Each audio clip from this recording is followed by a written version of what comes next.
Supreme court में NEET UG परीक्षा पर आज अहम सुनवाई। 5 मई को ये परीक्षा रद्द होगी या नहीं, इस पर आज उच्चतम न्यायालय सुनाएगा फैसला। 8 जुलाई को एनटीए एग्जाम धांधली के खिलाफ दायर याचिका पर सुनवाई हुई थी।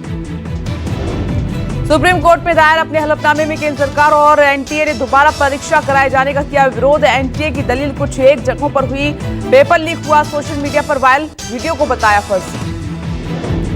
केंद्र सरकार ने दोबारा परीक्षा कराए जाने की मांग का विरोध किया है। कहा कि आईआईटी मद्रास के किए डेटा एनालिसिस में परीक्षा में बड़े पैमाने पर गड़बड़ी के दावे निकले झूठे। नीट परीक्षा धांधली पर सीबीआई का एक्शन जारी। पटना में आज पेपर लीक के 3 आरोपियों की होगी कोर्ट में पेशी। सुप्रीम कोर्ट में आप नेता मनीष सिसोदिया की जमानत याचिका पर सुनवाई। सिसोदिया ने अपनी जमानत याचिका पर पुनर्विचार को लेकर दायर की है अपील। दिल्ली के राउज एवेन्यू कोर्ट में बीजेपी नेता ब्रजभूषण शरण सिंह के खिलाफ यौन शोषण मामले में सुनवाई। ब्रजभूषण शरण सिंह ने अपनी विदेश यात्रा पर रोक लगाने संबंधी दस्तावेज की मांग की थी। पीएम मोदी आज देश के दिग्गज अर्थशास्त्रियों के साथ आगामी बजट पर चर्चा करेंगे। प्रधानमंत्री मोदी अर्थशास्त्रियों से आगामी बजट को लेकर उनके विचार और सुझाव लेंगे। 23 जुलाई को वित्त मंत्री निर्मला सीतारमण पूर्ण बजट पेश करेंगी। रूस और ऑस्ट्रिया का 3 दिवसीय दौरा खत्म कर स्वदेश लौटे पीएम मोदी। ऑस्ट्रिया का दौरा करने वाले देश के पिछले 41 सालों में पहले प्रधानमंत्री रहे हैं प्रधानमंत्री नरेंद्र मोदी। ऑस्ट्रिया की वियना में पीएम मोदी ने भारतीय समुदाय के सम्मेलन को संबोधित किया। प्रवासी भारतीयों को संबोधित करते हुए पीएम ने कहा कि भारत ने युद्ध नहीं बल्कि बुद्ध दिए। भारत और ऑस्ट्रिया के बीच राजनीतिक और सांस्कृतिक समानता का जिक्र किया। प्रधानमंत्री ने कहा कि बहुभाषीय और बहुसंस्कृति वाले दोनों देश अपनी दोस्ती के 75 साल पूरे होने का जश्न मना रहे हैं। पीएम मोदी ने प्रवासी भारतीयों को संबोधित करते हुए देश के आम चुनाव से लेकर आर्थिक विकास के अहम पड़ावों का जिक्र भी किया। रूस के बाद ऑस्ट्रिया की धरती से भी प्रधानमंत्री मोदी ने वैश्विक शांति की वकालत की। वियना में ऑस्ट्रिया चांसलर्स के साथ द्विपक्षीय वार्ता में रूस यूक्रेन युद्ध और पश्चिम एशिया में जारी युद्ध पर चर्चा की। भारत और ऑस्ट्रिया संयुक्त बयान में पीएम नरेंद्र मोदी ने फिर कहा कि यह युद्ध का समय नहीं है। हम आतंकवाद की कड़ी निंदा करते हैं। हम सहमत हैं कि आतंकवाद किसी भी रूप में स्वीकार्य नहीं है। ऑस्ट्रिया के चांसलर से मुलाकात के बाद दोनों देशों के संयुक्त बयान में प्रधानमंत्री ने कहा कि चांसलर नेहमल के साथ बहुत ही सार्थक बातचीत हुई है। हमने आपसी सहयोग को और मजबूत करने के लिए नई संभावनाओं पर चर्चा की। ऑस्ट्रिया में नोबेल पुरस्कार विजेता ऑस्ट्रियाई भौतिक विज्ञानी एंटोन ने वियना में प्रधानमंत्री नरेंद्र मोदी से मुलाकात की। हरियाणा में आगामी विधानसभा चुनाव को लेकर सियासी सरगर्मी। बीएसपी और इनेलो के बीच फिर चुनावी गठबंधन। सुबह 11 बजे संयुक्त प्रेस कॉन्फ्रेंस में बीएसपी इनेलो गठबंधन का होगा ऐलान। देश में बुधवार को 7 राज्यों की 13 विधानसभा सीटों के लिए उपचुनाव हुए। 64% के लगभग हुआ मतदान। 13 जुलाई को आएंगे नतीजे। बिहार, एमपी, पंजाब, तमिलनाडु की 1-1, बंगाल की 4 और हिमाचल की 3 सीटों पर हुए उपचुनाव। हाथरस हादसे को लेकर एसआईटी की रिपोर्ट पर मायावती ने यूपी सरकार को घेरा। एक्स पोस्ट में लिखा कि सरकारी लापरवाही से हाथरस हादसे में 121 लोगों की मौत हुई। आज से 3 दिवसीय मुंबई दौरे पर बंगाल की सीएम ममता बनर्जी। मुकेश अंबानी के पुत्र अनंत अंबानी के शादी समारोह में शामिल हुई ममता बनर्जी। इंडिया गठबंधन के नेताओं के साथ बैठक करेंगी ममता बनर्जी। मुंबई में उद्धव ठाकरे और शरद पवार के साथ ममता बैठक करेंगी। दोनों नेताओं के साथ अलग अलग ममता बैठक करेंगी और राष्ट्रीय राजनीति को लेकर चर्चा कर सकती हैं।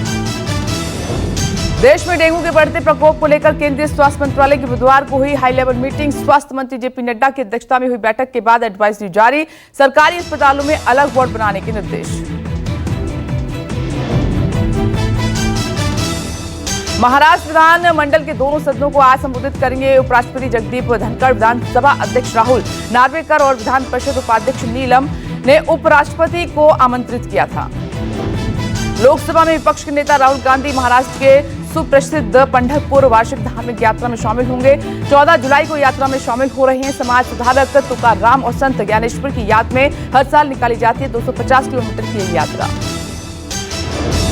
लोकसभा अध्यक्ष ओम बिरला रूस के लिए रवाना हुए। ब्रिक्स संसदीय मंच की 2 दिवसीय बैठक में करेंगे शिरकत। उपसभापति हरिवंश और राज्यसभा सदस्य शंभू शरण पटेल भी हैं साथ।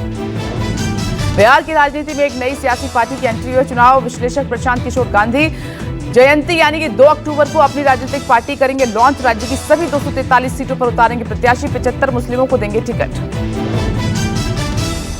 राजधानी दिल्ली, यूपी, बिहार, उत्तराखंड सहित कई राज्यों में अगले 5 दिन बारिश से राहत नहीं। मौसम विभाग ने झमाझम बारिश की जताई संभावना। बारिश से यूपी, बिहार, असम में बिगड़ते जा रहे हैं हालात।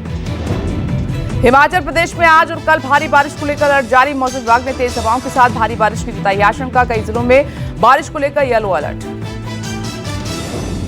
यूपी के बाढ़ प्रभावित बलरामपुर का दौरा करेंगे सीएम योगी। बुधवार को मुख्यमंत्री ने पीलीभीत और लखीमपुर के बाढ़ग्रस्त इलाकों का किया था दौरा। सीएम ने आम लोगों से मिलकर सुनी उनकी समस्याएं।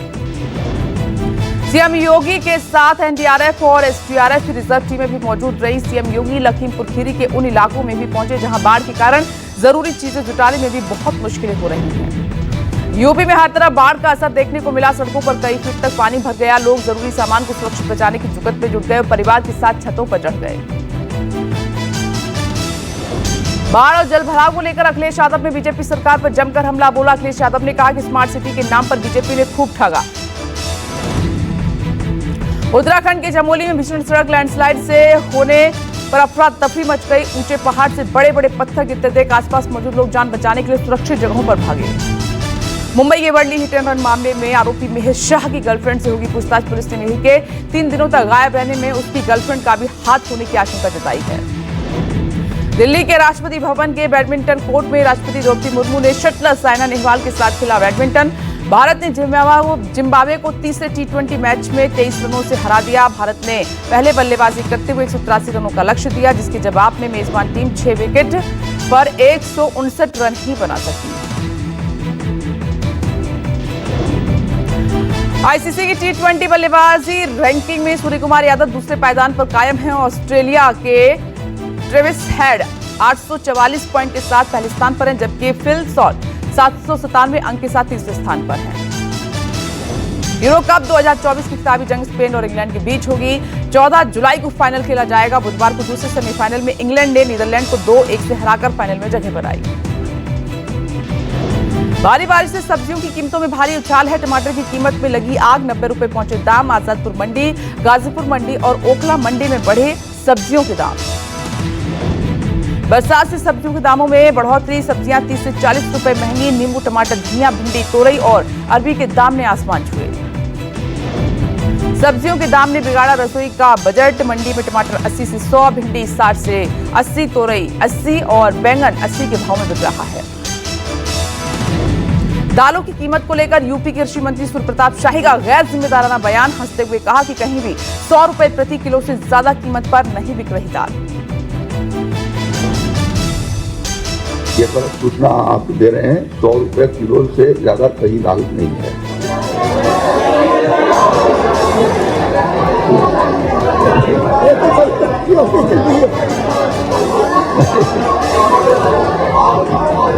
नहीं है।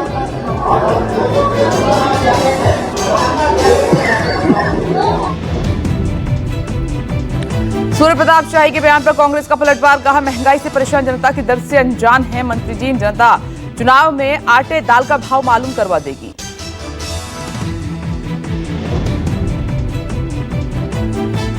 हमें भी और जनता को भी 100 रुपए में दाल दिलवा दो। अरहर की न सही उड़द की दिलवा दो। भारतीय जनता पार्टी के नेता मंत्री इतने जनता से कट गए हैं, किसानों से कट गए हैं, उन्हें दाल के रेट ही नहीं पता। लोकसभा में तो जनता ने अपना कोर्स ऑफ करेक्शन किया है। जल्द ही विधानसभा में भी जनता आपको आपकी जगह दिखाएगी, ताकि आपको दाल के, चावल के, रोटी के सबके रेट पता चल सके। उत्तराखंड से असम तक बाढ़ और बारिश से त्राहिमाम है। मौसम विभाग ने उत्तराखंड में बारिश का येलो अलर्ट जारी किया है। मौसम विभाग ने सभी 13 जिलों में जारी किया है भारी बारिश का अलर्ट। नेपाल में लगातार हो रही बारिश के चलते सरयू खतरे के निशान के पार लगातार नदी का जलस्तर बढ़ने से दर्जनों गांव में पहुंचा बाढ़ का पानी। सरयू नदी खतरे के निशान से 56 सेंटीमीटर ऊपर है। नेपाल के बैराजों से लाखों क्यूसेक पानी छोड़े जाने के बाद तेजी से बढ़ रहा है बाढ़ का पानी। सड़कें, मंदिरों और घरों तक पहुंचा बाढ़ का पानी। फसलें बर्बाद, ग्रामीणों का आवागमन बाधित। बाढ़ के पानी ने बढ़ाई लोगों की मुश्किलें।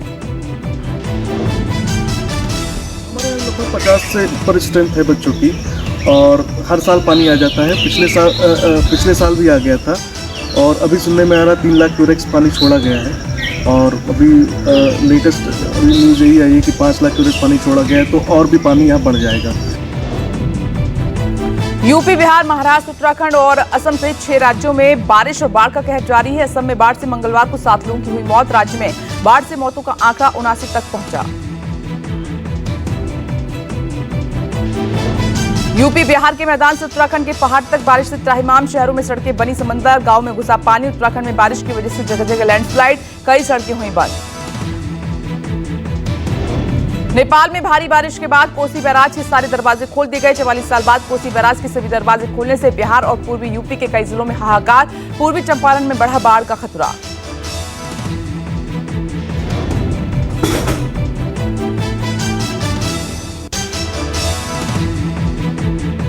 मोतिहारी के केसरिया प्रखंड में गंडक का पानी घुसा, कई गांव स्कूल हुए जलमग्न, हजारों लोग हुए प्रभावित। राहत बचाव में जी जान से जुटा है शासन प्रशासन।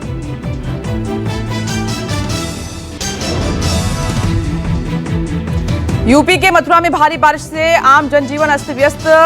मंगलवार को शहर के कई इलाकों में जल जमाव, सड़कें बनी नदी, गाड़ियों की आवाजाही प्रभावित।